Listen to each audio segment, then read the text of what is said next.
Hello students, in last lecture we have already completed black body radiation, perfectly black body, Faraday's black body, etc. Also we studied amount of heat radiated ka formula, and we studied many basic things regarding radiation. In today's lecture mainly we have to study three main laws. First law, it is written in front of you on the board, Kirchhoff law of radiation. After that we will be studying Wien's displacement law and then Stefan Boltzmann law. Three important laws we have to study, okay? But before going to that laws,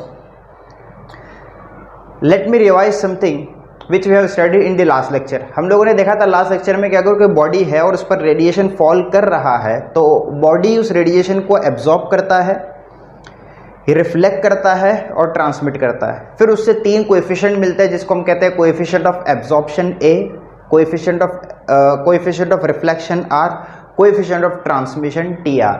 correct. And we saw that A plus R plus T R is equal to 1. Correct. हम लोगों ने उन तीनों को define भी किया था, उनकी यूनिट्स वगैरह क्या होती है वो भी देखा था, बहुत सारी चीज़ें डिस्कस करी थी उनके बारे में. उसके बाद हम लोगों ने एमिशन को देखा कि व्हाट इज एमिशन. कि अगर कोई बॉडी कोई चीज़ कोई रेडिएशन को एब्जॉर्ब कर रही है तो जब वो एब्जॉर्ब करेगी तो वो एमिट भी करेगी. और अगर थर्मल इक्विलिब्रियम हो, मतलब बॉडी का टेम्परेचर सराउंडिंग के टेम्परेचर के इक्वल हो, तो जितना बॉडी एब्जॉर्ब करती है उतना ही बॉडी एमिट करती है ताकि बॉडी का टेम्परेचर सेम रहे. ओके, हम लोगों ने पढ़ लिया था वहाँ पे. आज के लेक्चर में हम लोगों को पढ़ना है किरचॉफ लॉ ऑफ रेडिएशन. अब ये लॉ क्या है उसके दो स्टेटमेंट मैंने आपके सामने लिखे हैं. हम लोगों को पहले मैं आपको स्टेटमेंट समझाऊंगा ये कहना क्या चाहता है, उसके बाद हम लोग पढ़ेंगे, हम लोग इसका प्रूफ देखेंगे. Okay, so let's come to the statement. तो दो स्टेटमेंट आपके सामने. पहला स्टेटमेंट कहता है it states that at a given temperature, एक पर्टिकुलर टेम्परेचर पे, एक खास टेम्परेचर मान लीजिए टी पे, the ratio of emissive power. अब यहां पे मैं सिंबल्स यूज कर लूं तो बेहतर रहेगा. क्यों? इसलिए कि हम लोगों ने लास्ट लेक्चर में ऑलरेडी एमिसिव पावर का सिंबल देख लिया था. तो आपको याद होगा हम लोग एमिसिव पावर को किससे डिनोट करते हैं? हम लोग डिनोट करते हैं उसको कैपिटल आर से. The ratio of emissive power to coefficient of absorption of a body. Coefficient of absorption अगर आपको याद होगा तो हमने उसको डिनोट किया था स्मॉल ए से. तो किरचॉफ लॉ क्या कहता है? It states that at a given temperature the ratio of emissive power of a body to the coefficient of absorption of a body, R by A basically, it is equal to the emissive power of a perfectly black body. This is equal to the emissive power of a perfectly black body, RB.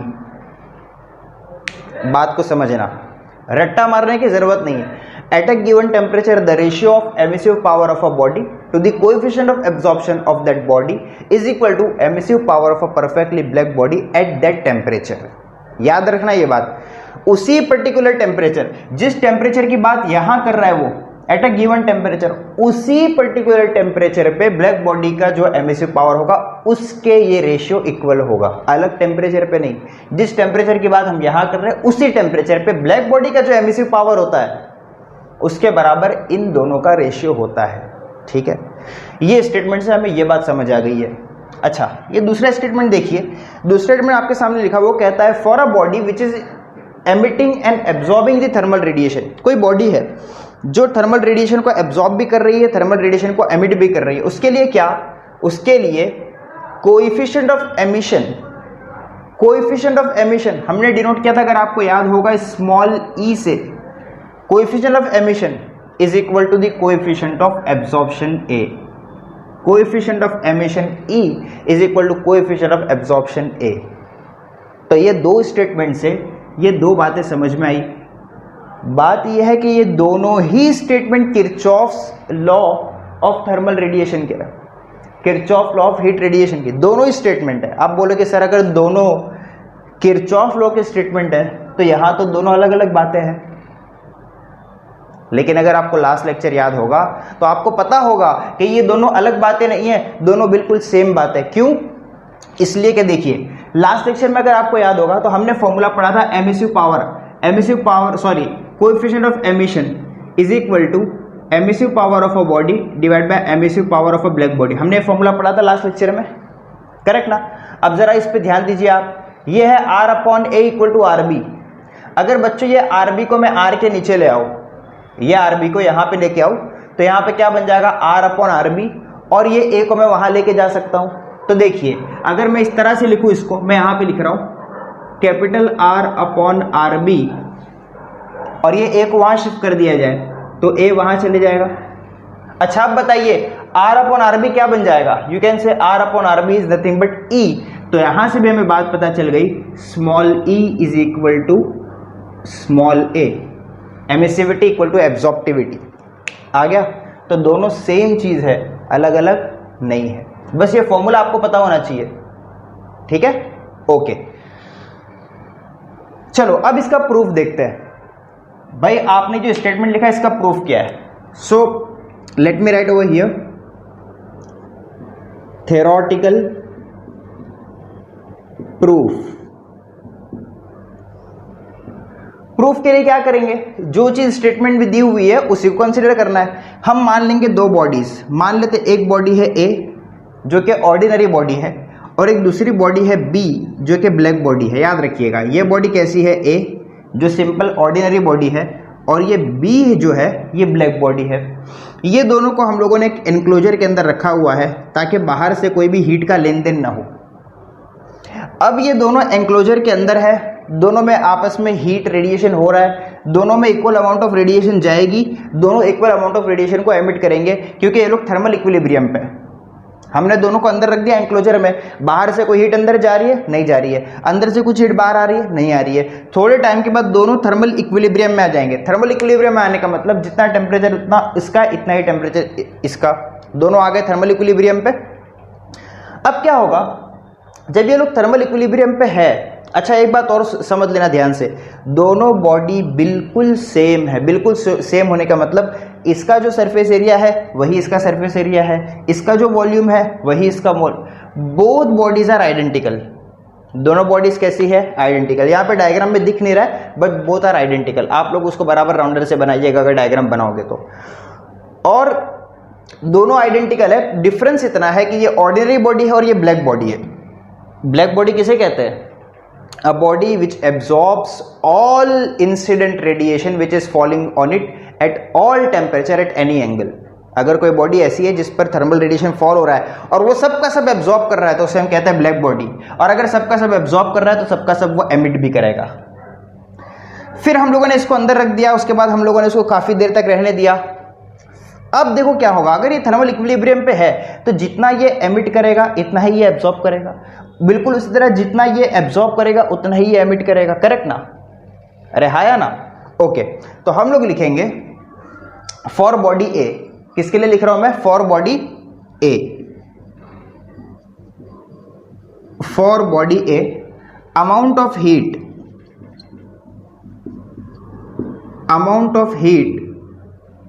absorbed is equal to amount of heat emitted। Correct? अच्छा कितनी heat absorb करेगा ये? आपको याद होगा coefficient of absorption ए का formula है amount of heat absorb divide by total amount of heat incident on it. Last lecture में आप जाके देख लीजिए, हमने फॉर्मूला पढ़ा है। The coefficient of absorption defined as the ratio of amount of heat absorbed to the amount of incident radiation falling on it।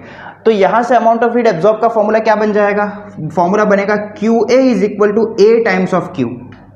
QA is equal to A times of Q। तो amount of heat absorbed की जगह हम लिख सकते हैं A times of Q is equal to।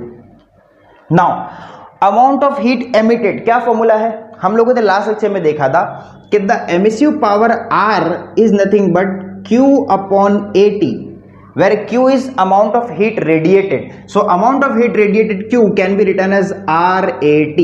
Amount of heat radiated Q can be written as RAT। तो मैं यहां पे इसकी जगह पे क्या लिखने जा रहा हूं? RAT, where R is emissive power of this body, A is the surface area of this body, T is the time for which the radiation is falling on it। बात समझ गए आप? पक्का? कोई डाउट है इसमें? नहीं। हाँ, ये जो फॉर्मूला है, एक ये वाला फॉर्मूला और एक ये वाला फॉर्मूला, आप लोग साइड में कहीं लिख लीजिए वरना आप भूल जाएंगे। वैसे हम लोगों ने लास्ट सेक्शन में इसको करा था, लेकिन ये डेरिवेशन करते हुए साइड में लिख लो ताकि आपको याद रहे। तो हमने बात कर ली ऑर्डिनरी बॉडी की, अब हम बात करते हैं ब्लैक बॉडी की। This was for body A. Now for black body, black body, और ब्लैक बॉडी कौन सी यहाँ पे, body B. Same amount of heat absorbed, amount of heat absorbed will be equal to amount of heat emitted। सही है। अच्छा, black body ने कितनी हीट एब्जॉर्ब की, again same formula, A times of Q, formula will be A times of Q, but can you remember black body का coefficient of absorption कितना होता है, 1। ब्लैक बॉडी का कोएफिशिएंट ऑफ एब्जॉर्प्शन कितना होता है, 1। तो यहां पे हम A लिखने की बजाय हम यहां पे 1 लिखेंगे। अरे ब्लैक बॉडी का कोएफिशिएंट ऑफ एब्जॉर्प्शन 1 होता है, हमने लास्ट सेक्शन में देख लिया। क्यों 1 होता है, जितना रेडिएशन उस पर आता है वो सबका सब एब्जॉर्ब कर लेता है, इसलिए उसका एब्जॉर्प्टिविटी 1 है। Okay, now amount of heat emitted, emitted के लिए क्या लिखेंगे, RAT, लेकिन यहां पे R की जगह मैं लिखूंगा RB, emissive power of black body. ठीक है, समझ में आ रहा है, कोई डाउट है इसके अंदर, नहीं। अब हम क्या करेंगे, इसको नाम दे देंगे इक्वेशन नंबर 1 और इसको नाम देंगे इक्वेशन नंबर 2, और हम लिखेंगे dividing 1 equation number 1 by 2। Equation number 1 को 2 से डिवाइड, तो इक्वेशन नंबर 1 क्या है, AQ इक्वल टू RAT, मैं यहां पे लिख देता हूं AQ इक्वल टू RAT, और इक्वेशन नंबर 2 क्या है हमारी, Q is equal to RBAT, Q RBAT equal to की साइन यहां डाल दो, यहां पे डिवाइड की साइन डाल दो, क्योंकि हमने इक्वेशन नंबर 1 को 2 से डिवाइड किया है। आप देख सकते हैं Q से Q कैंसिल हो जाएगा, यहां पे बचेगा small a is equal to AT cancel हो जाएगा, यहां पे बचेगा R upon RB। Guys what is R upon RB, what is R upon RB, it is equal to A, that's why, या फिर R अपॉन RB, यहां से आप क्या सकते हो, E emissivity, therefore A is equal to emissivity. This is the proof of Kirchhoff law of heat radiation. तो ये वाला जो स्टेटमेंट था इसका E इक्वल टू A, इसको हम लोगों ने क्या कर दिया, प्रूफ कर दिया। आप बोलेंगे सर क्या इसको प्रूफ कर सकते हैं, R upon R equal to RB, क्या इसको प्रूफ कर सकते हैं, यस वी कैन प्रूफ। देखो कैसे, ये जो स्टेटमेंट है हमें क्या चाहिए यहाँ पे, R अपॉन A ना, तो ये RB को यहां ले जाओ, A को यहां ले आओ, तो R अपॉन A, ये जो R था इसके नीचे मैं A को ले आया और RB को यहां भेज दो तो RB वहां चले जाएगा।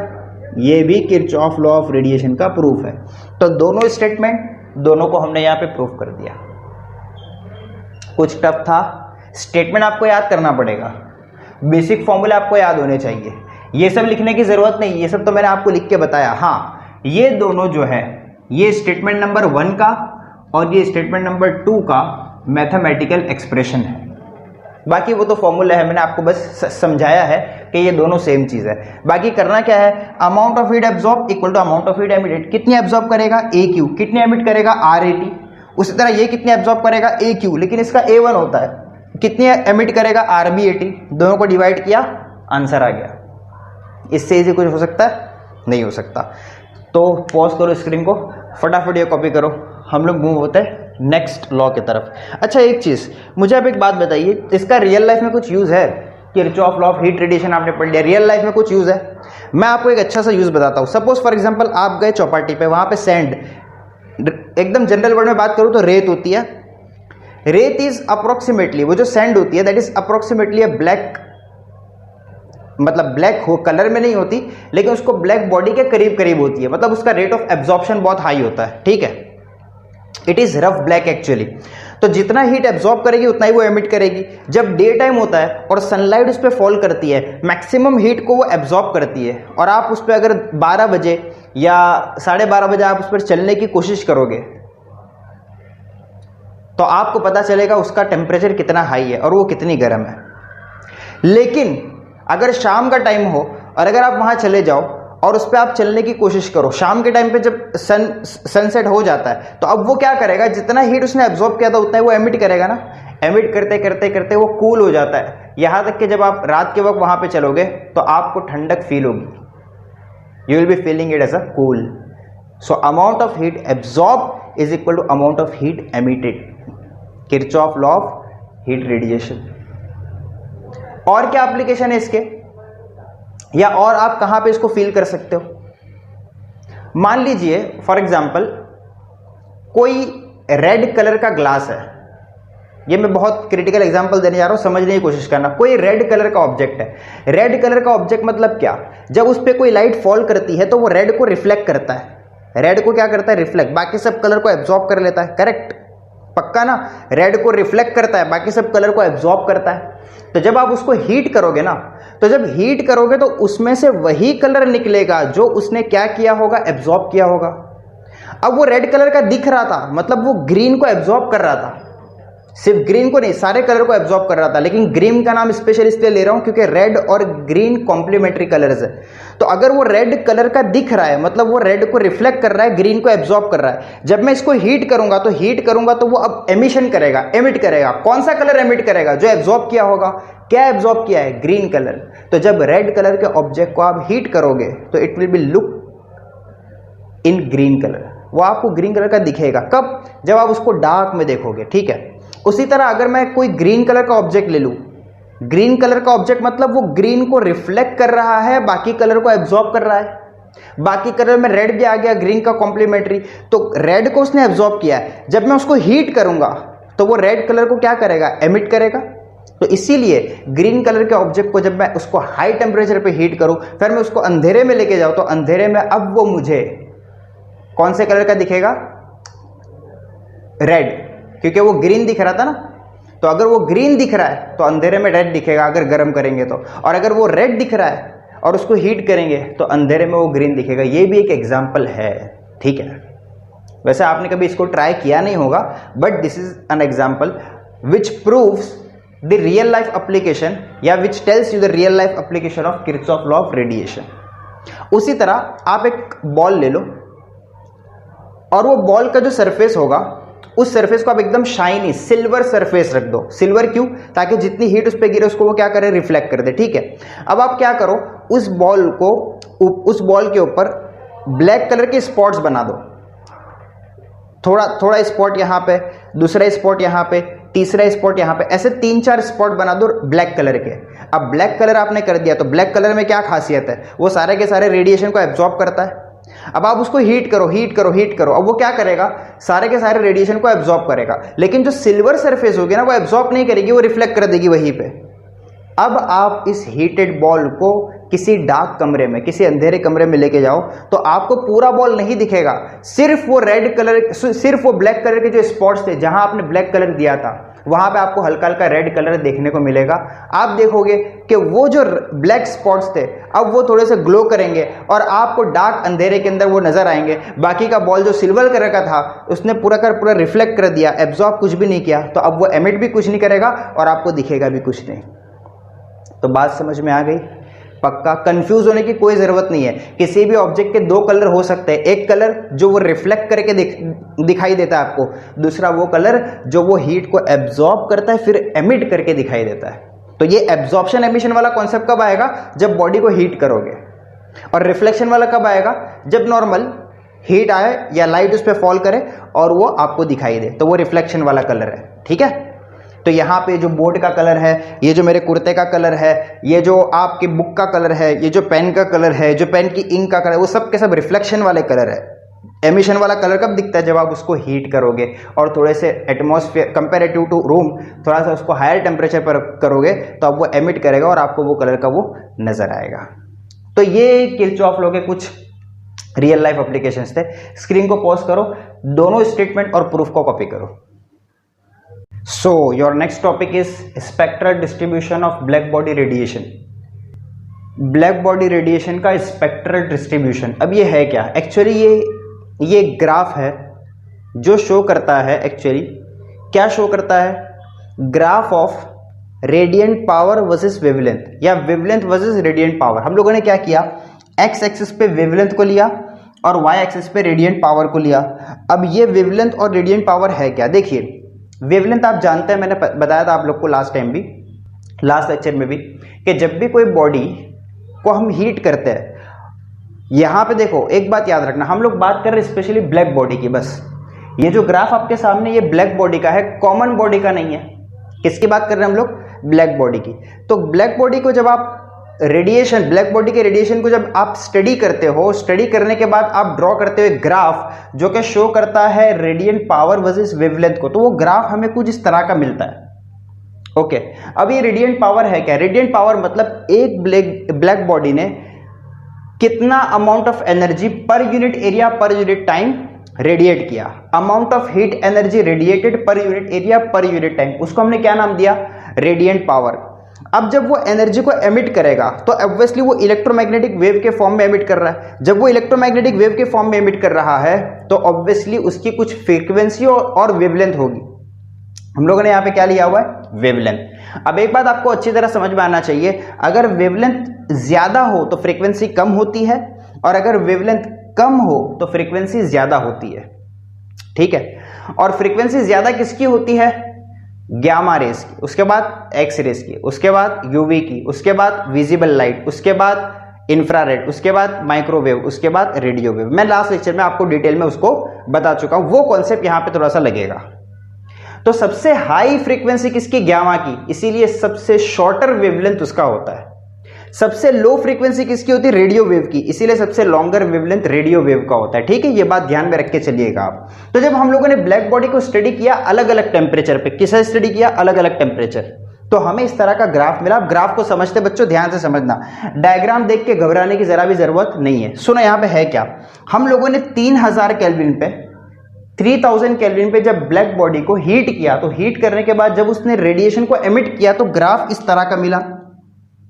यहां पे हमने रेडिएंट पावर को रखा हुआ है और यहां पे वो जो वेवलेंथ एमिट कर रहा है वो शो कर रहा है यहां पे। अब तो मान लो उसने 500 पे इतना रेडिएशन एमिट किया, 1000 वेवलेंथ वाली वेव्स को इतना एमिट किया, 1500 नैनोमीटर, अच्छा वेवलेंथ को हमने नैनोमीटर में रखा हुआ है। 1500 नैनोमीटर वाली जो वेव्स थी वो इतनी एमिट हुई, 2000 वाली थी वो इतनी एमिट हुई, 2500 वाली जो थी वो इतनी एमिट हुई, 3000 वाली इतनी एमिट हुई। आप देख रहे हो जब शुरुआत में 500 नैनोमीटर वाली जो वेवलेंथ है उस टाइम पे उसका रेडिएंट पावर कितना? अप्रोक्सीमेटली 0 है। 1000 पे वो बढ़ चुका है, 1000 से और आगे जाओ तो वो मैक्सिमम पे पहुंच जाता है, उसके बाद फिर से वो घटने लगता है। तो आपने कंक्लूड किया, एक पॉइंट आपने ये कंक्लूड किया, the spectral distribution is not uniform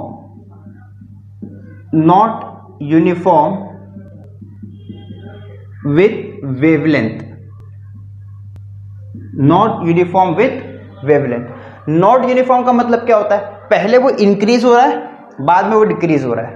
यानी यूनिफॉर्म किसे कहते हैं? यूनिफॉर्म मतलब इस तरह, इसको हम लोग यूनिफॉर्म इंक्रीमेंट कहते हैं, इसको हम लोग बोलते हैं कांस्टेंट, इसको हम लोग बोलते हैं यूनिफॉर्म डिक्रीमेंट। ये ग्राफ को पढ़ने का एक तरीका होता है, लेकिन यहाँ पे ग्राफ इस तरह का नहीं है। हमारा जो ग्राफ है वो पहले इंक्रीज हो रहा है फिर डिक्रीज हो रहा है, मतलब ये यूनिफॉर्म या कांस्टेंट नहीं है।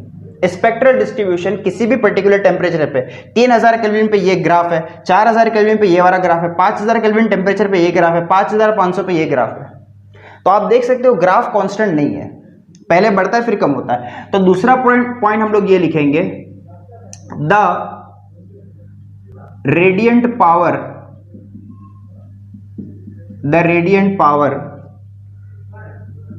First increases and then decreases, correct? Also it reaches its maximum value at lambda max। अब यहां पे थोड़ा सा समझने की जरूरत है, ये ग्राफ पहले बढ़ता है बाद में कम हो जाता है। तो जब बढ़ेगा और जहां पे कम होना चाहेगा मतलब वो उसका मैक्सिमम पॉइंट होगा। इसलिए आप देख सकते हो मैंने यहाँ पे यहाँ पे यहाँ पे यहाँ पे हर जगह मैंने एक पॉइंट मार्क करके रखा है। एक्चुअली वो पॉइंट क्या डिनोट कर रहा है, that point denotes lambda max. मतलब ये जो एक्सिस एक्स एक्सिस वहां पे हम लोगों ने क्या लिया हुआ वेवलेंथ, वेवलेंथ को हम लोग किससे डिनोट करते हैं, लैम्बडा से। तो ये वाला जो पॉइंट है, ये वाला point, this point is nothing but denoted as lambda max. ये लैम्बडा मैक्स है क्या, आप देख सकते हो लैम्बडा मैक्स पर इंटेंसिटी ऑफ रेडिएशन सबसे ज्यादा है कि नहीं। देखो यहां पे इंटेंसिटी ऑफ रेडिएशन सबसे कम, फिर यहां पे थोड़ा बड़ा, फिर यहां पे थोड़ा बड़ा, फिर यहां पे थोड़ा बड़ा, फिर यहां पे सबसे ज्यादा हो गया। फिर उसके बाद जब हम आगे बढ़े तो आगे फिर से ये कम होता गया, फाइनली ये 3000 वेवलेंथ पे जाते जाते एकदम खत्म हो गया। तो सबसे ज्यादा इंटेंसिटी ऑफ रेडिएशन कहां पर है, मान लेते हैं 1000 पे।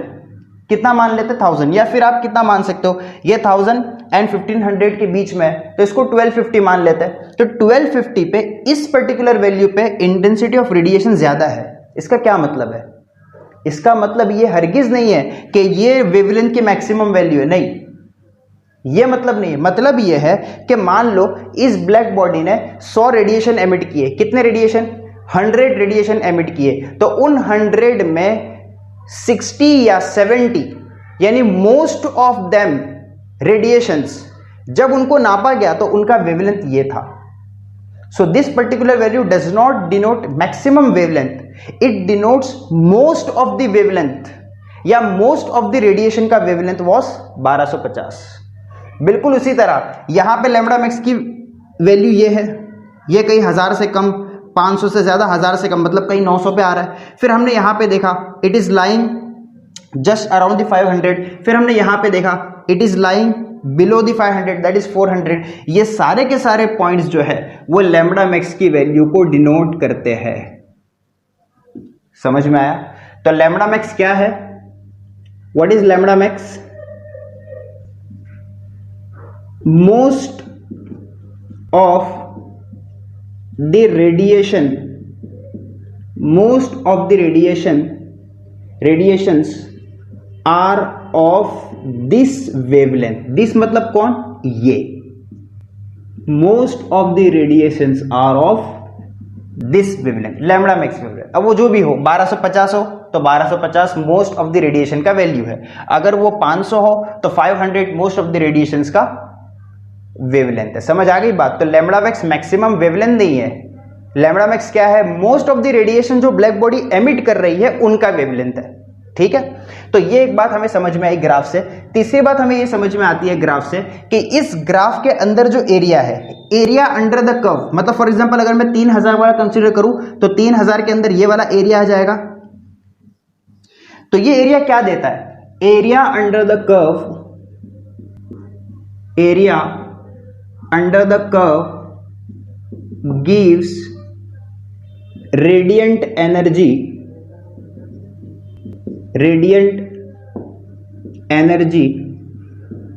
per unit area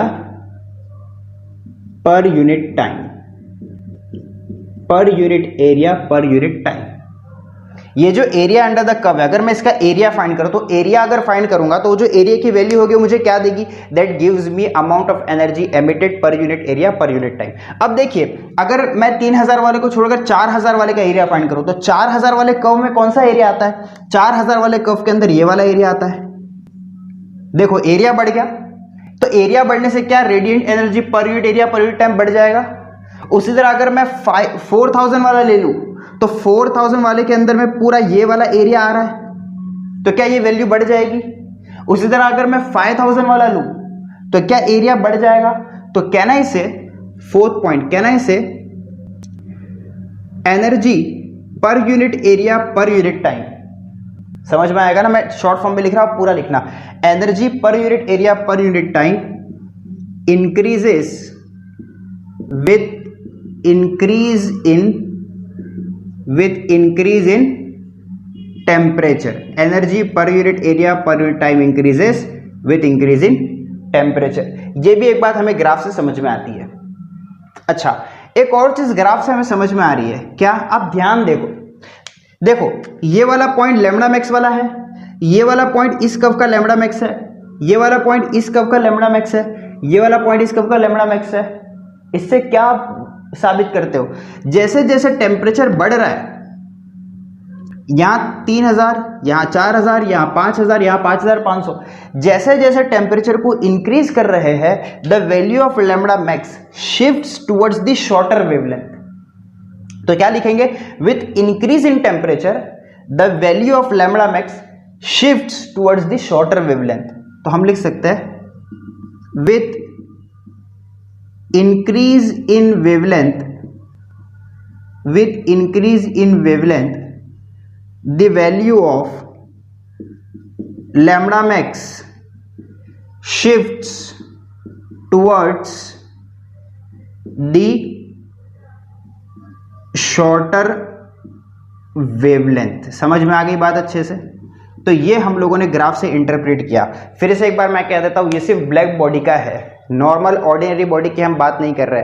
हमने ब्लैक बॉडी के रेडिएशन को अलग अलग टेम्परेचर पे स्टडी किया, 3000 पे, 4000, 5000, 5500। फिर हमने ये देखा कि जब हमने इसको हीट किया तो अब ये रेडिएशन एमिट करेगा, तो वो एमिट कौन कौन सी वेवलेंथ की कर रहा है, तो उसका हमने रिकॉर्ड किया, और रिकॉर्ड करने के बाद हमने उसका ग्राफ बनाया, और ग्राफ से हमने उसको स्टडी किया, तो हमें ये सारी की सारी इंफॉर्मेशन ग्राफ से मिली। और एक इंपॉर्टेंट बात ये पता चली कि जैसे जैसे टेम्परेचर बढ़ाओगे तो energy per unit area per unit time बढ़ेगा। ये तो कॉमन सेंस की बात है, जितना हाई टेम्परेचर होगा उतना ज़्यादा रेडिएशन एमिट होगा। दूसरी एक इंपॉर्टेंट बात पता चली कि जो लैम्बडा मैक्स है उसकी वैल्यू शॉर्टर वेवलेंथ की तरफ शिफ्ट होती जाती है जैसे जैसे टेम्परेचर को बढ़ाया जाता है। बच्चों, ये जो लास्ट पॉइंट है, एक्चुअली ये इस हिसाब से भी इंपॉर्टेंट है कि ये एक लॉ है जो कि मैं पढ़ाने जा रहा हूं, जिसका नाम है वेन्स डिस्प्लेसमेंट लॉ। क्या कहता है when displacement law? When displacement law कहता है कि टेम्परेचर और लैम्बडा मैक्स इनवर्सली प्रोपोर्शनल है। क्या बोलता है? टेम्परेचर और लैम्बडा मैक्स इनवर्सली प्रोपोर्शनल है। आप देखो ध्यान से, क्या ये इनवर्सली प्रोपोर्शनल है या नहीं है? जैसे जैसे टेम्परेचर बढ़ा रहा हूं, लैम्बडा मैक्स शॉर्टर पार्ट की तरफ जा रहा है। That means temperature and lambda max are inversely proportional. This is Wien's displacement law, जो हम अभी पढ़ने जाएंगे। आप लोग उससे पहले ग्राफ को बनाइए अच्छे से। ये आपके टेक्स्ट बुक के अंदर भी बना हुआ है, वहां से भी आप देख के बना सकते हो। सफाई से बनाओ, ध्यान से बनाओ, और उस ग्राफ से जो पॉइंट्स निकल के आ रहे हैं वो पॉइंट्स को मैंने शॉर्ट फॉर्म में यहाँ लिखा है, आपकी बुक के अंदर भी पॉइंट्स लिखे हुए हैं। प्लीज आप लोग यहाँ इस तरह भी इसको लिख लो और अपनी टेक्स्ट बुक में जाके उसको रीड कर लीजिएगा। तो फटाफट कॉपी करो, हम लोग मूव होते हैं वेन्स डिस्प्लेसमेंट लॉ की तरफ। सो वेन्स डिस्प्लेसमेंट लॉ ये क्या कहता है? The wavelength for which emissive power of a black body is maximum is inversely proportional to the absolute temperature. The wavelength for which emissive power of a black body is maximum. कौन सा wavelength की बात कर रहा है वो? Lambda max. क्या कहता है? The lambda max is inversely proportional to absolute temperature. Absolute temperature में इससे पहले कह चुका हूं, एब्सोल्यूट टेम्परेचर मतलब टेम्परेचर टेकन इन केल्विन। अब अगर साइन ऑफ प्रोपोर्शनलिटी यहां से हटाओगे तो ऑब्वियसली यहां पे आ जाएगा कुछ कांस्टेंट, और वो कांस्टेंट को हम कहते हैं बी। क्या कहते हैं?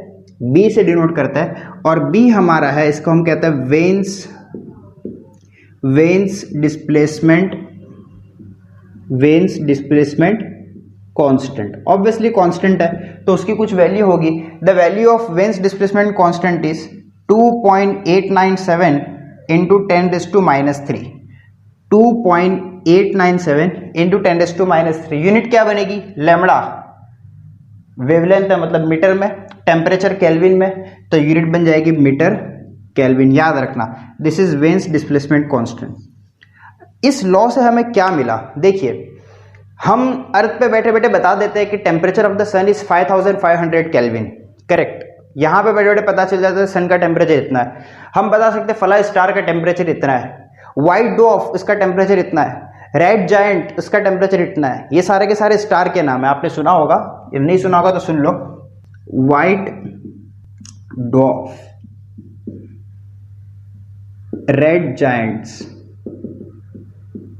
इसका जो टेम्परेचर होता है स्टार का अप्रोक्सीमेटली 10,000 केल्विन होता है। सन के टेम्परेचर से भी ज्यादा टेम्परेचर, सन का कितना है? 5500 सरफेस टेम्परेचर है केल्विन में, और इसका 10,000 केल्विन है। इसका कंपैरेटिवली लो वेवलेंथ होता है, that is approximately 3000 kelvin. Okay, red giants का।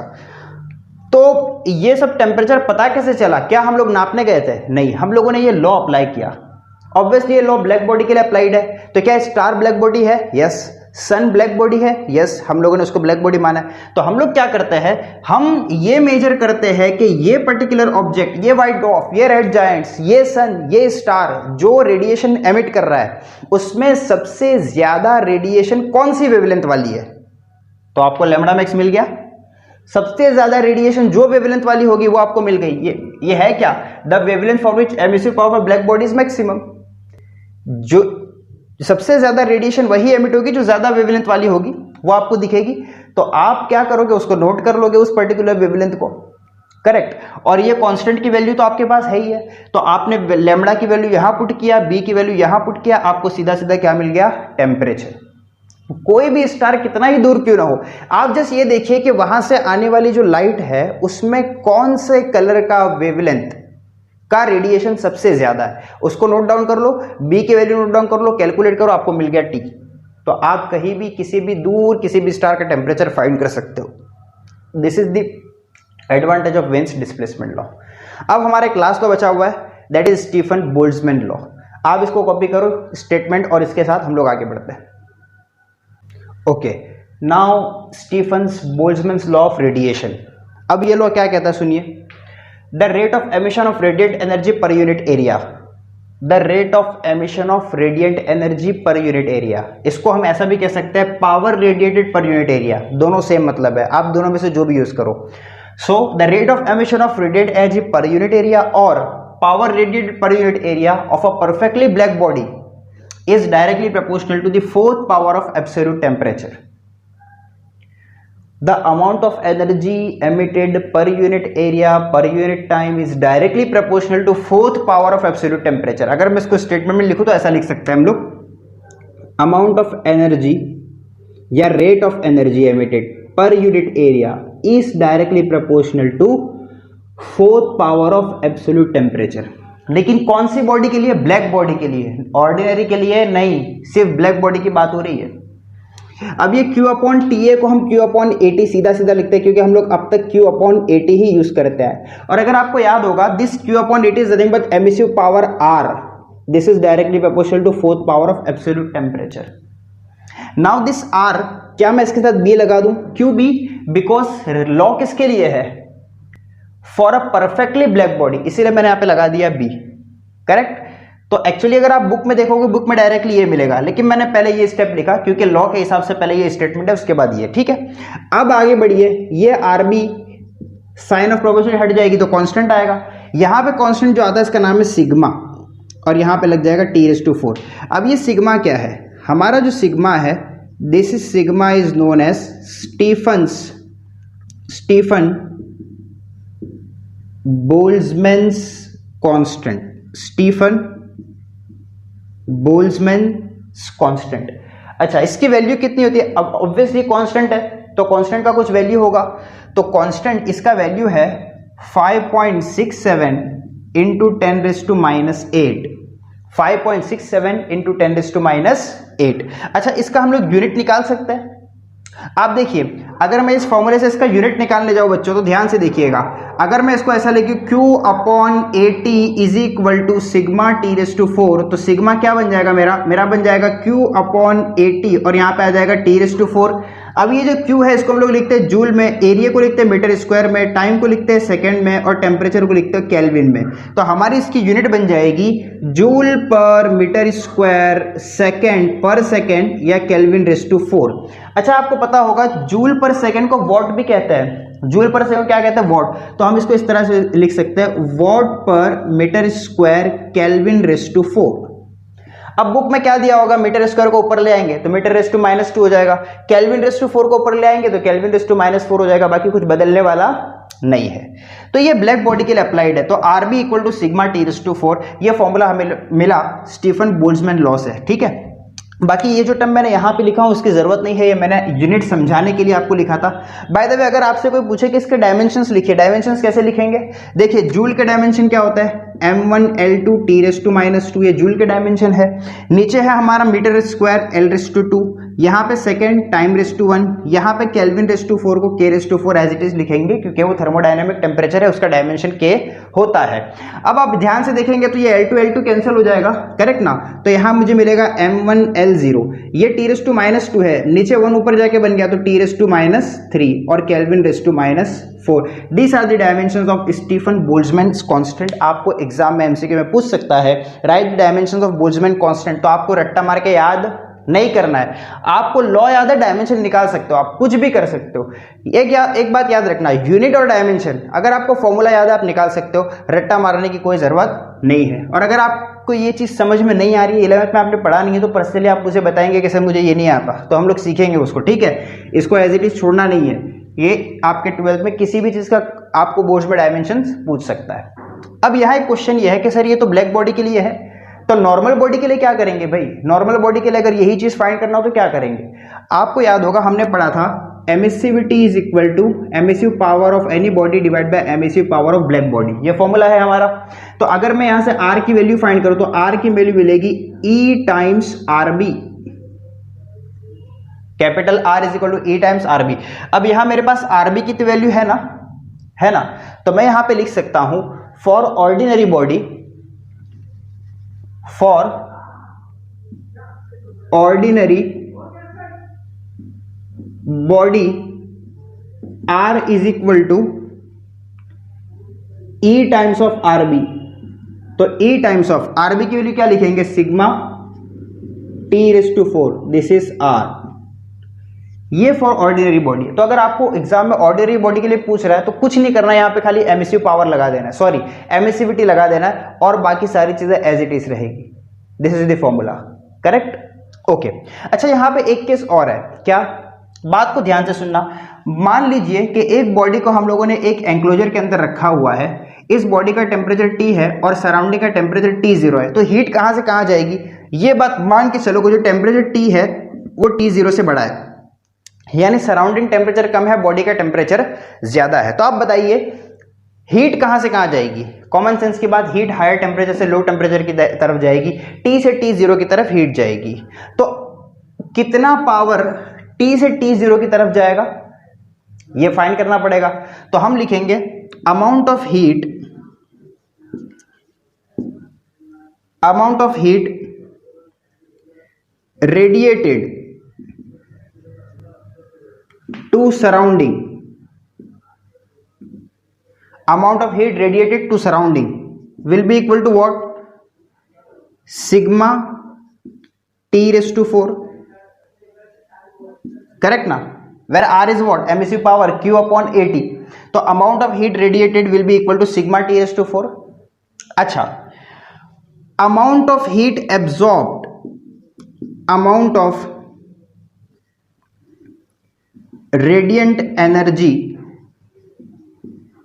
एब्जॉर्ब्ड फ्रॉम सराउंडिंग, सराउंडिंग से ये हीट कितनी लेगा, ये एब्जॉर्ब कितना करेगा? क्या लिख सकते हैं इसको? R will be equal to sigma T0 raise to 4। Surrounding का टेम्परेचर कितना है? T0 है ना, तो ये सराउंडिंग से इतनी हीट लेगा। तो what will be loss of heat? Loss of heat क्या होगा? इसको आप लिख लो, इस पार्ट को, मैं इस पार्ट को रब करने जा रहा हूं। What will be loss of heat? हम लिख सकते हैं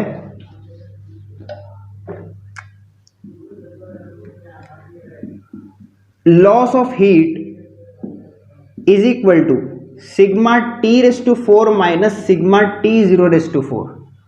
क्यों? अरे जितना उसने सराउंडिंग को दिया माइनस उतने जितना सराउंडिंग से एब्जॉर्ब किया, that is loss of heat.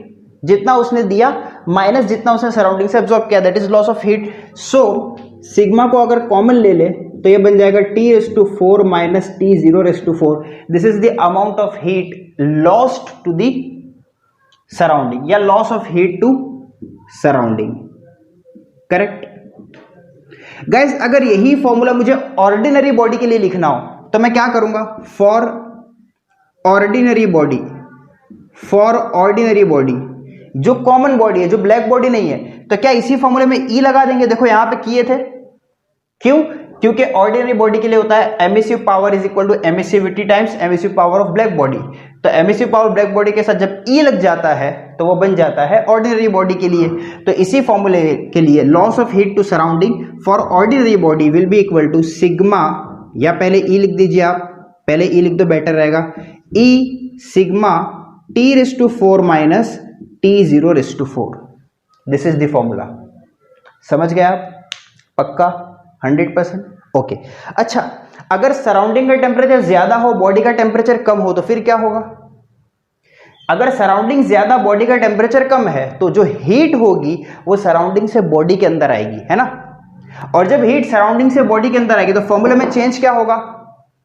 Amount of heat radiated to surrounding, ये बन जाएगा सिग्मा T⁴, और amount of heat radiant energy absorb from surrounding बन जाएगा सिग्मा T⁴4। लेकिन अब की बार क्या होगा? बॉडी जितना सराउंडिंग से एब्जॉर्ब करेगी उससे कम रेडिएट करेगी। क्यों? क्योंकि सराउंडिंग का टेम्परेचर ज्यादा है, तो वो एब्जॉर्ब ज्यादा करेगी और रेडिएट कम करेगी। तो क्या हो जाएगा? फॉर्मूला ऐसा बन जाएगा, sigma T⁴ minus sigma T⁴, क्योंकि सराउंडिंग का टेम्परेचर ज्यादा है, तो जो टेम्परेचर ज्यादा है उसको पहले लिखेंगे, उसके बाद जिसका टेम्परेचर कम है उसको लिखा जाएगा। बिल्कुल उसी तरह यहाँ पे T0 पहले आ जाएगा और T बाद में चले जाएगा, बाकी कुछ भी चेंज होने वाला नहीं है। तो गाइस यहाँ पे हमारा kinetic theory of gases and radiation में जो रेडिएशन वाला पार्ट था, ये आज हमारा यहाँ पे खत्म हो गया। अब इसके बाद हम लोग स्टार्ट करने वाले हैं क्या? न्यूमेरिकल स्टार्ट करेंगे। लेकिन न्यूमेरिकल स्टार्ट करने से पहले, अच्छा पहले आप एक काम करो, स्क्रीन को जरा पॉज करके ये सब जरा कॉपी कर लो।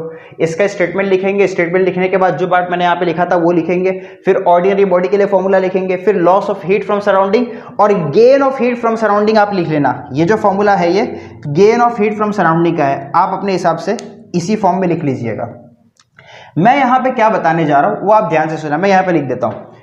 न्यूमेरिकल जब हम लोग करेंगे ना बच्चों, तो आज के लेक्चर में जितने फॉर्मूले यूज हुए वही फॉर्मूले न्यूमेरिकल के अंदर यूज होने वाले हैं। जैसे कि फॉर एग्जांपल हम लोगों ने यूज किया formula amount of heat radiated to surrounding या absorb radiated to surrounding will be RAT, Q = RAT हमने पढ़ा, करेक्ट। हमने एक फॉर्मूला आज पढ़ा कि जो लैम्बडा मैक्स होता है that is equal to B/T, हम लोग ने एक फॉर्मूला ये पढ़ा। हम लोग ने भी एक फॉर्मूला पढ़ा R = E sigma T⁴ for ordinary body. Black body आएगी तो ब्लैक बॉडी के लिए फिर यहाँ पे E नहीं आता, ठीक है, क्योंकि ब्लैक बॉडी का MSU कितना होता है 1, तो यहाँ पे फिर वो 1 नहीं आता। तो ऑर्डिनरी बॉडी के लिए R = E सिग्मा T⁴। बस इसी फॉर्मूले पे हमारे न्यूमेरिकल्स बेस्ड है और कोई नया फॉर्मूला बाहर से नहीं आने वाला है। यही फॉर्मूले यूज होंगे जिस पे हम लोग न्यूमेरिकल करेंगे, और अगर कुछ एक्स्ट्रा फॉर्मूला कोई कहीं से आ गया तो हम लोग उसको लगा लेंगे, उसमें कोई दिक्कत वाली बात नहीं है। और ये वाला फॉर्मूला, ये फॉर्मूले का मॉडिफिकेशन है, वो तो loss of heat gain of heat, क्या फॉर्मूला आएगा? E sigma T⁴ minus T⁴4। बस वही तो ऐड हो जाता है ना। अगर लॉस और गेन की बात आ गई तो ये हो जाएगा, और अगर नहीं है तो सिंपल ये होगा, करेक्ट। और स्टार और सन का टेम्परेचर फाइंड करना हो तो ये फॉर्मूला होगा, और नॉर्मल बॉडी का रेडिएशन कितना हीट रेडिएट किया वो फाइंड करना हो तो ये होगा। और हमने पहले लेक्चर में जो पढ़ा था coefficient of absorptivity plus coefficient of reflection plus coefficient of transmission is equal to 1, correct. यही फॉर्मूले यूज होंगे रेडिएशन के न्यूमेरिकल सॉल्व करने में। तो कोई भी न्यूमेरिकल आ जाए रेडिएशन का, आप लोग इन फॉर्मूले से इसको कर सकते हो, ठीक है। तो ये फॉर्मूला अच्छी तरह कहीं पे लिख लीजिए। न्यूमेरिकल कराने से पहले मैं फॉर्मूला यहाँ पे लिख दूंगा, लेकिन आप भी अपनी नोट्स बनाते हुए इसको कहीं भी साइड में लिख लीजिए। आज के लेक्चर में जितना पढ़ाया गया और लास्ट के में जो रेडिएशन पढ़ाया गया था सबका सब बहुत बहुत इंपॉर्टेंट है, अच्छी तरह उसको स्टडी करिए। हम लोग अभी नेक्स्ट लेक्चर में न्यूमेरिकल्स करेंगे, तब तक के लिए आप ये सब कॉपी करके रखो, अच्छे से उसको स्टडी करके रखो, ताकि न्यूमेरिकल में आपको हेल्प मिले और फटाफट आप न्यूमेरिकल को कैचअप कर सकें। Okay, so take care, bye.